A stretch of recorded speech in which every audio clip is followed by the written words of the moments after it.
Praise Lord, जय मसीह की। मैं स्टैनली मैकवान, मेरे YouTube channel Hindi Gujarati Bible study में आपका स्वागत है। मेरे चैनल को आज अभी इसी वक्त आप सब्सक्राइब कर लीजिए और परमेश्वर के ज्ञान में आप बढ़ते जाओ। ये सिस्टम बदलना पड़ेगा। कौन सा सिस्टम? मैं कौन से सिस्टम की बात कर रहा हूँ? आज कहाँ पर कौन सा सिस्टम लगा हुआ है और कौन सा सिस्टम हमें बदलने की ज़रूरत है? ये सिस्टम क्या है और बाइबल क्या कहना चाहता है, वो सब कुछ जानने के लिए मेरे साथ इस वीडियो में अंत तक बने रहो और कहीं पर भी मत जाएगा। मैं अभी हाजिर हुआ।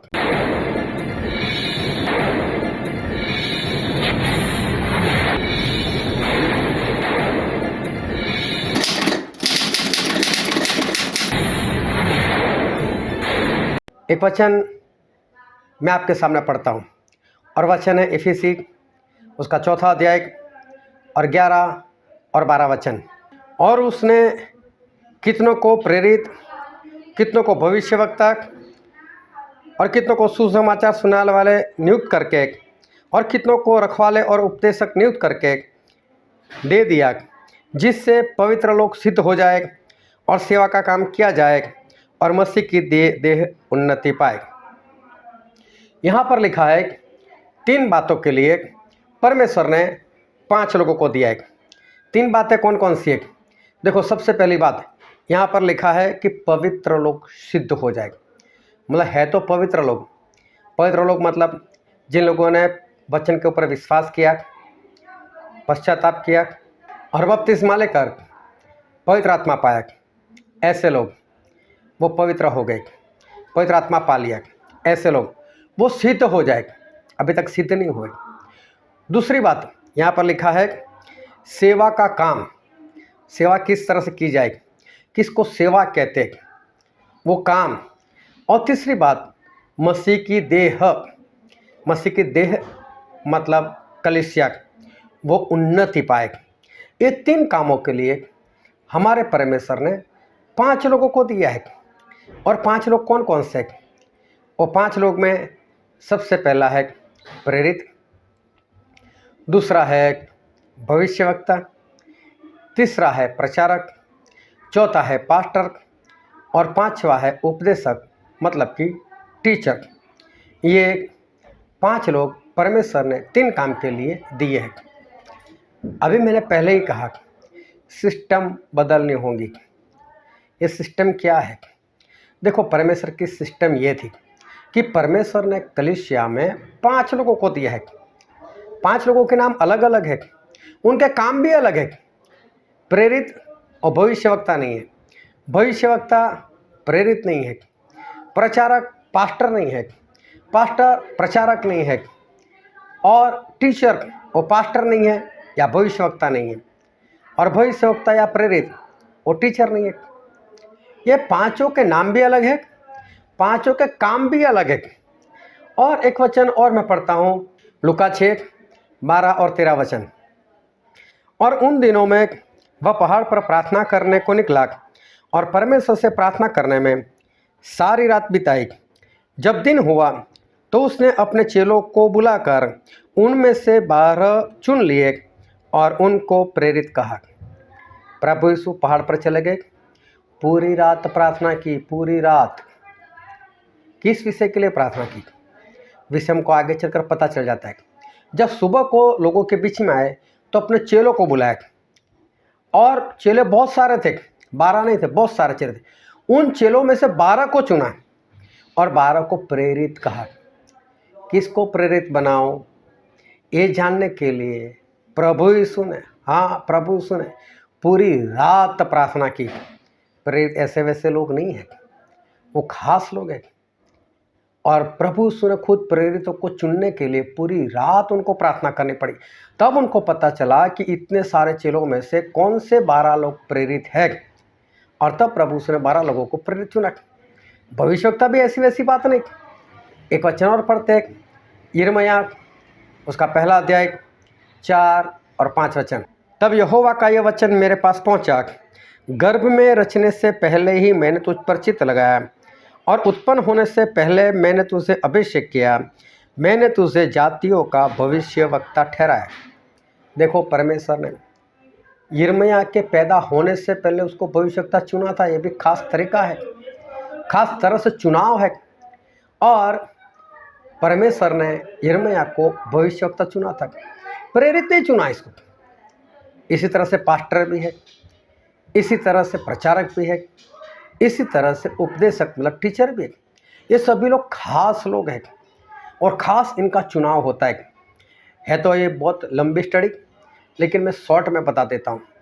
प्रेरित वो है जो हर कलीसिया में जाते हैं और हर कलीसिया को दृढ़ और मजबूत बनाते हैं। भविष्यवक्ता वो है जब कलीसिया में गड़बड़ी चल रही होती है तो परमेश्वर उस भविष्यवक्ता को उस कलीसिया में भेजते हैं और भविष्यवक्ता वहाँ पर जाकर चेतावनी देता है। प्रचारक वो है जिनका ज़्यादातर काम अन्य जातियों में है और वो यीशु मसीह का सुसमाचार लोगों को प्रकट करता है और उसके पास सबसे ज़्यादा चमत्कार होते हैं। उसके पास बहुत बड़ी भीड़ रहती है क्योंकि वहाँ चमत्कार ज़्यादा होते हैं। ये प्रचारक का काम है। बहुत चमत्कार होते हैं, भूत प्रेत निकलते हैं और लोग मसीह में आते हैं। चौथा है पास्टर। पास्टर और कलीसिया दोनों का रिश्ता बाप और बेटी का है। पास्टर जो है उसका काम ये है कि अपनी कलीसिया को प्रभु यीशु की दुल्हन बनाना, जिसमें ना दाग हो ना झुर्री हो, ये जिम्मेदारी पास्टर के ऊपर रहती है। तो पास्टर अपनी कलीसिया छोड़कर कहीं पर भी नहीं जाता, वो अपने कलीसिया को ही संभालते, उसको कहते हैं पास्टर। और टीचर वो है जो हर रोज़ कलीसिया वाले को बाइबल स्टडी करवाता है, हर रोज़। ये है 5 लोग। उसमें सबसे पहला काम होता है प्रचारक का। वो अन्य जाति में जाता है, अविश्वासी लोगों में जाता है और जाकर उनको सुसमाचार देता है, उनके लिए प्रार्थना करते हैं, उनके जीवन में चमत्कार होते हैं और लोग विश्वास में आते हैं। प्रचार उनको बपतिस्मा तक दे देते हैं। और फिर दूसरा काम आता है प्रेरितों का। फिर प्रेरितों को बुलाते हैं और प्रेरित जब उससे विश्वास करने वाले, बपतिस्मा लेने वाले के सर के ऊपर हाथ रखकर प्रार्थना करते हैं, तब उनको पवित्र आत्मा दिए जाते, उनको पवित्र आत्मा मिलते। ये प्रेरित का काम है। जब फिलिपुस ने सामरिया में बहुत सारा काम किया, बहुत चमत्कार हुए और बहुत लोगों को बपतिस्मा दिया, उसके बाद बाइबल में एक वचन पढ़ते हैं, प्रेरितों के काम 8वां अध्याय 14 से लेकर 17 वचन। जब प्रेरितों ने जो यरूशलेम में थे सुना कि सामरियों ने परमेश्वर का वचन मान लिया है, तो पतरस और यूहन्ना को उनके पास भेजा और उन्होंने जाकर उनके लिए प्रार्थना की कि पवित्र आत्मा पाए, क्योंकि वह अब तक उनमें से किसी पर न उतरा था। उन्होंने तो केवल प्रभु यीशु के नाम में बपतिस्मा लिया था।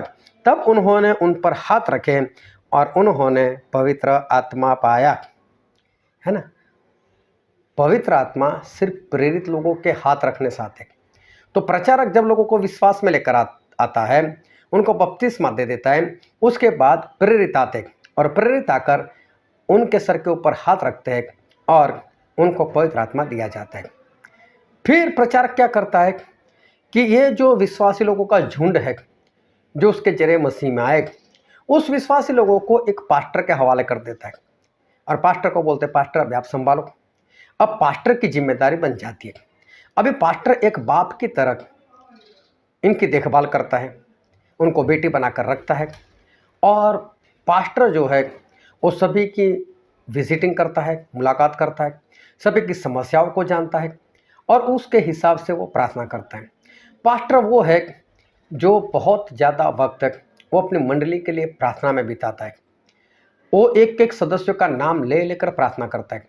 पास्टर वो है जिसको अपने कलीसिया के एक एक मेंबर का नाम याद है और उनकी समस्या तक पता है, उसको मुंह जबान। इसको कहते हैं पास्टर। तो ये पास्टर अभी ये काम करते हैं। एक वो बाप है और बाप होकर मंडली मतलब अपनी बेटी की रखवाली करता है। जब उसको ऐसा लगता है पास्टर को कि मेरी मंडली सही से नहीं चल रही, मैं जो शिक्षा देता हूँ उसके अनुसार सही से नहीं चल रही, तब वो क्या करता है, भविष्यवक्ता को बुलाता है।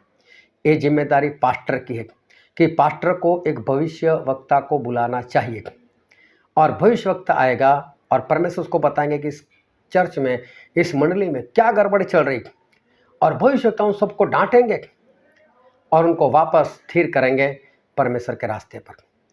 और पास्टर अपने चर्च में से एक टीचर को पसंद करते और वो टीचर जो होता है वो लोगों को हर रोज़ बाइबल स्टडी करवाता है हर रोज़। बाइबल स्टडी हर रोज़ होनी चाहिए, ये टीचर का काम है। लेकिन टीचर को नियुक्त करना वो पास्टर का काम है और प्रेरित का काम है। ये काम प्रेरित या तो पास्टर को करना है और एक टीचर को वहाँ पर खड़ा करना है। टीचर ऐसा होना चाहिए जो बहुत टाइम बाइबल पढ़ने में बिताता हो, अच्छे से उसका मनन करता हो और परमेश्वर के आत्मा से वो अच्छी तरह सही शिक्षा खुद प्राप्त करे और बाद में लोगों को सही शिक्षा दे और परमेश्वर के लिए पूर्ण रीति से तैयार करे, दूसरे आगमन के लिए तैयार करे। ये एक टीचर की जिम्मेदारी है। लेकिन टीचर को खड़ा करने की जिम्मेदारी पास्टर और प्रेरित की है। ये सिस्टम बाइबल का है, ये सिस्टम बाइबल का है। लेकिन आज कौन सा सिस्टम चल रहा है? आज मालूम है कैसा सिस्टम चल रहा है? पहले तो मैं ऐसे लोगों की बात करूंगा कि जो नए नए विश्वासी होते हैं, उछल कूद करते हैं और वो क्या करते हैं, किसी कलीसिया में जाते हैं, आगे बढ़ते हैं, गवाही देते हैं, वो लोग प्रार्थना करते हैं, किसी को चंगाई मिलती है, फिर वो लोग बाइबल पढ़ते हैं, उनको कुछ पता चलता है, फिर कई बार वचन भी दे देते हैं, गवाही में वचन बोल देते हैं और आगे बढ़ते हैं। फिर आगे बढ़ते हैं तो उनको ऐसा लगता है अभी तो मैं पास्टर बन गया, जबकि वो पास्टर नहीं बना, अभी तक परमेश्वर उसके बारे में कुछ नहीं कहा। और वो क्या करता है, कलीसिया छोड़कर अपनी नई कलीसिया बना देता है। ये सिस्टम आज चल रहा है। जितने लोग किसी पास्टर से जुदा होकर अपनी कलीसिया बनाता है और खुद को पास्टर घोषित करता है, इनमें से एक भी परमेश्वर की ओर से नहीं है। ये सिस्टम बदलना होगा। ये पास्टर अपने आप बनने वाला जो सिस्टम है ना, वो बदलना पड़ेगा। दूसरी बात, जिसको परमेश्वर ने चुना है वो पास्टर की मैं बात करता हूँ, वो पास्टर की जिम्मेदारी है कि अगर कलीसिया सही से नहीं चल रही तो भविष्यवक्ता को बुलाए, प्रेरितों को बुलाए। तो प्रेरित हर कलीसिया में जाकर कलीसिया को दृढ़ करता है और भविष्यवक्ता आकर उनको डांटता है। ये काम पास्टर को करना है कि प्रेरित को बुलाए और भविष्यवक्ता को बुलाए। अगर कोई पास्टर अपने चर्च में ना भविष्यवक्ता को बुलाता है ना वो किसी प्रेरित को बुलाता है, वो पास्टर सही नहीं है। ये सिस्टम बदलना पड़ेगा। जो पास्टर ऐसा बोलता है बस मैं ही करूंगा, मैं ही करूंगा, मैं ही सिखाऊंगा, कहीं पर मत जाना, तो ये पास्टर सही नहीं है। ये सिस्टम बदलना पड़ेगा। ऐसे पास्टर की सिस्टम बदलनी पड़ेगी। फिर कई संस्थाएं होती है, Roman Catholic, Methodist, Salvation Army, Brethren church, ढेर सारी कलीसियाएं। इनमें कैसा होता है कि एक पास्टर अपॉइंट होता है 2 साल के लिए, 4 साल के लिए, 5 साल के लिए, फिर उसका ट्रांसफ़र हो जाता है, दूसरी कलीसिया में उसको भेज दिया जाता है। अब पास्टर कौन है? मंडली का बाप। क्या बाप का ट्रांसफ़र होता है? क्या पिता का ट्रांसफ़र होना चाहिए? क्या एक बाप को बदलकर दूसरा बाप लाया जाए? और ये सिस्टम बदलना पड़ेगा। ये बाप बदलने का सिस्टम बदलना पड़ेगा। ये गलत सिस्टम है, ये परमेश्वर वाला सिस्टम नहीं है। एक ही पास्टर हमेशा के लिए रहता है जब तक वो मर ना जाए, क्योंकि वो बाप है, दूसरा बाप नहीं आ सकता, बाप की ट्रांसफ़र नहीं हो सकती। ये सिस्टम गलत है, इसको बदलना पड़ेगा। टीचर तो है ही नहीं आजकल, है तो संडे स्कूल में छोटे छोटे बच्चों को सिखाता है, कोई कहानी सिखाता है, ये वो नहीं। बड़े से लेकर छोटे तक को सिखाना, उसके लिए एक टीचर चाहिए जिसने बाइबल बहुत बार पढ़ा हुआ होना चाहिए और लगातार पढ़ते रहता होना चाहिए। परमेश्वर की उपस्थिति में इज़रा के बारे में सुनना। इज़रा की पुस्तक में इज़रा जो थे वो टीचर थे और उन्होंने काफ़ी कुछ सीखा हुआ था। सीखना पड़ेगा टीचर को पहले और सिखाना पड़ेगा। गहरी बातें, बड़ी बात उसको सिखानी पड़ेगी। ये सिस्टम है बाइबल का। लेकिन आज जो सिस्टम चल रहा है कि टीचर तो दिखाई नहीं देता, इस सिस्टम को बदलना पड़ेगा। इस सिस्टम को बदलना पड़ेगा। ये सारे सिस्टम परमेश्वर के वचन के विरोध किए, उसको बदलना पड़ेगा।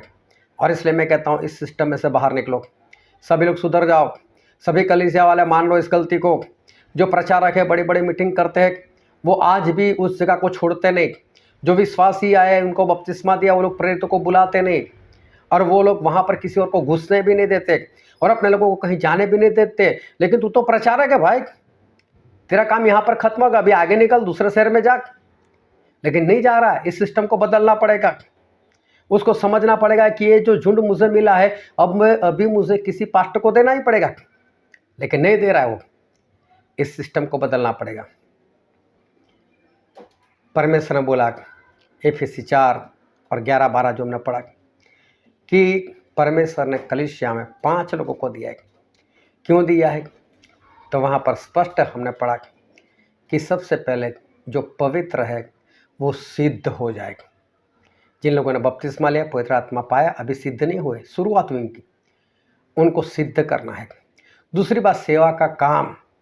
और तीसरी बात, मसीह की देह, उसकी उन्नति, मतलब मंडली की उन्नति। आज ये तीनों बातें नहीं हो रही। क्यों? ये तीनों बातें आज इसलिए नहीं हो रही क्योंकि सिस्टम गलत चल रहा है।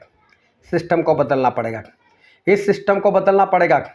आप आगे आओ, इस सिस्टम को सुनो जो बाइबल का सिस्टम है। अपने पास्टर से सवाल करो, आगे बढ़ो, एक दूसरे को जगाओ। अगर नहीं जगाओगे तो आपकी भी उन्नति नहीं होगी और नाश में चले जाओगे। इस सिस्टम को बदलना पड़ेगा। बदलो इस सिस्टम को। परमेश्वर आपको आशीष दे। आमीन।